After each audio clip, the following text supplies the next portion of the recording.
No Kings. ഞാൻ മുമ്പും ഇതിനെപ്പറ്റി വീഡിയോ ചെയ്തിരുന്നു. ആരും രാജാവാകാൻ നോക്കണ്ട എന്നുള്ളതാണ്. ജനാധിപത്യ സംസ്കാരത്തിൽ രാജഭരണം അതല്ലെങ്കിൽ അങ്ങനെയുള്ള ഇത് അനുവദനീയമല്ല. അതിപ്പോൾ ട്രംപ് ആയാലും ഏത് രാജാക്കന്മാരായാലും അതാണ് ജനാധിപത്യത്തിൻ്റെ ഭംഗി. ട്രംപ് അധികാരത്തിൽ വന്നതിന് ശേഷം 2 തവണ നോ കിങ് റാലി അമേരിക്കയിൽ നടന്നു. ഏകദേശം 2 ആഴ്ച മുമ്പ് ഇതേപോലെ ഒരു റാലി നടന്നതിൽ 2700 ലൊക്കേഷൻസ്, ചെറുനഗരങ്ങളും വലിയ നഗരങ്ങളായിട്ട് അവിടേക്ക് ജനങ്ങൾ തടിച്ചുകൂടി നോ കിങ്സ് എന്ന് പറഞ്ഞ് ഇത് കൊടുത്തു. അപ്പൊ അതില് വ്യക്തമായ സന്ദേശമാണ് ട്രംപ് തന്നെ പുറത്തു വന്ന് പറയേണ്ടി വന്നു. കാരണം ഈ പ്രക്ഷോഭത്തിലേക്ക് ഇറങ്ങിക്കഴിഞ്ഞിട്ട് ഇതൊരു സ്ഥിര പരിപാടിയായിട്ട് സിറ്റികളെ പോലും സ്തംഭിപ്പിക്കുന്ന രീതിയിലുള്ള സമരമായി മാറിക്കഴിഞ്ഞാൽ ട്രംപിന് പിടിച്ചാൽ പിടികിട്ടില്ല.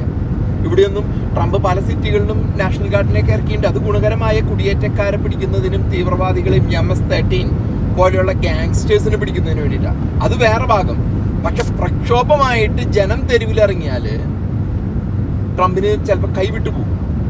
അത് ഒരു പക്ഷെ അദ്ദേഹത്തിൻ്റെ ഉദ്യോഗസ്ഥർ അദ്ദേഹത്തിന് ബ്രീഫിങ്ങിൽ പറഞ്ഞു കൊടുത്തിട്ടുണ്ടാവും. ഇത് കൈവിട്ടു പോയാൽ അമേരിക്ക നിലയ്ക്കും തന്നെയല്ല വലിയ പണിയായിരിക്കും ട്രംപിന് കിട്ടാൻ പോകണം. കാരണം ഒരാളെ വെടിവെച്ച് അങ്ങനെ സമരത്തിന് വരുന്ന ഒരാളെ വെടിവെച്ച് കൊല്ലേ അങ്ങനെയൊന്നും ട്രംപ് വിചാരിക്കണമെന്ന് ചെയ്യാൻ പറ്റില്ല. കാരണം അദ്ദേഹത്തിന്റെ അധികാരത്തിന് ഒരു പരിധിയുണ്ട്.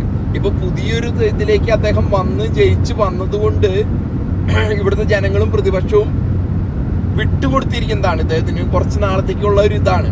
പക്ഷെ പ്രക്ഷോഭത്തിലേക്ക് അതൊരു താക്കീത് പോലുമാണ് അദ്ദേഹം. തന്നെയല്ല അദ്ദേഹം സ്വീകരിച്ച പല നിലപാടുകളും വെട്ടിത്തുറന്ന് പറഞ്ഞ പല കാര്യങ്ങളും അത് അദ്ദേഹത്തിന് തന്നെ വിനയായി മാറിയിരിക്കുകയാണ്. പ്രത്യേകിച്ച് താരിഫ് പോലെയുള്ള യുദ്ധത്തിൽ ഇന്ത്യ പോലെയുള്ള ഇത്ര നാളും ഡെമോക്രാറ്റ്സും റിപ്പബ്ലിക്കൻസും ബിൽ ക്ലിന്റന്റെ കാലം തൊട്ടൊക്കെ പണിതു കൊണ്ടുവന്ന പയ്യ ഒരു റിലേഷൻഷിപ്പിനെ, രാജ്യങ്ങൾ തമ്മിലുള്ള ബന്ധങ്ങളെ നശിപ്പിച്ചു കളയുന്നതിൽ ഇവിടെയുള്ള ഭരണപക്ഷത്തിലും പ്രതിപക്ഷത്തുമുള്ള ജനങ്ങളിൽ പലർക്കും ആശങ്കയുണ്ട്.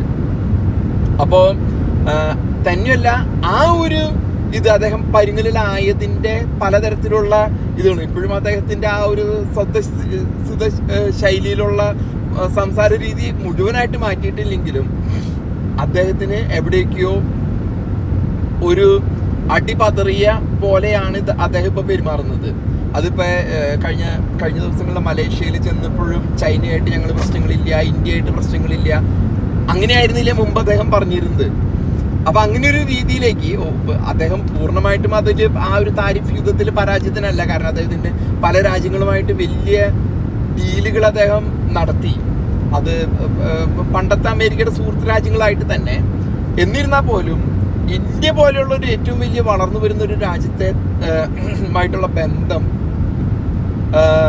വിള്ളലുണ്ടാക്കിയതിൽ അദ്ദേഹത്തിന് വലിയൊരു കോട്ടം സംഭവിച്ചിരിക്കുകയാണ്. ഒപ്പം തന്നെ അമേരിക്കയ്ക്ക് ഉള്ളിൽ അദ്ദേഹത്തിന് ഇതുപോലെയുള്ള ഒരു നീക്കം വന്നു കഴിഞ്ഞാൽ അത് അദ്ദേഹത്തിന് പിടിച്ചേക്കാൻ പറ്റാത്ത സ്ഥിതിയിലേക്ക് എല്ലാ അർത്ഥത്തിലും കൈവിട്ട് പോകാവുന്ന സ്ഥിതിയിൽ ആകുമെന്ന് അദ്ദേഹത്തിന് അറിയാം.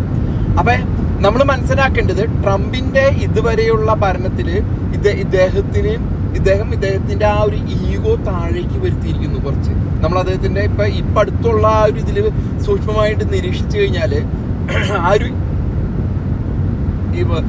വളരെ അഹങ്കാരത്തോടു കൂടി സംസാരിച്ചിരുന്ന അദ്ദേഹം ഇന്ന് കുറെ താഴോട്ട് വന്ന് അടിയറവ് പറഞ്ഞ പോലെയാണ്. അതായത് അതിലാണ് ആ 2 ആഴ്ച മുമ്പ് നോ കിങ് എന്ന റാലി നടക്കുമ്പോൾ അദ്ദേഹം പറഞ്ഞത് ഞാൻ രാജാവല്ല. അങ്ങനെ ട്രംപ് പറയാന്ന് പറഞ്ഞാൽ വളരെയധികം അതിശയോക്തി ഉണ്ട്. കാരണം എപ്പോഴും ഞാൻ രാജാവാണെന്നുള്ള രൂപത്തിലാണ് ഏകദേശം അദ്ദേഹം പ്രതികരിക്കാറ്. പക്ഷെ അന്ന് അദ്ദേഹം പുറത്തു വന്ന് പറയേണ്ടി വന്നു ഞാൻ രാജാവല്ല, ഞാൻ നോ കിങ്, ഞാൻ രാജാവല്ല എന്ന്. കാരണം തന്നെയല്ല അദ്ദേഹത്തിന് മോഹങ്ങളുണ്ട്. അദ്ദേഹത്തിന് 3ാം തവണ ഭരണത്തിൽ കയറിയാൽ പറ്റിയിരുന്നെങ്കിൽ അതിനുവേണ്ടി വളഞ്ഞ വഴിയും കൂടി ട്രംപ് ആലോചിച്ചിരുന്നു. അദ്ദേഹം ആലോചിച്ചത് JD വാൻസിനെ പ്രസിഡന്റ് ആക്കിയിരുന്നു.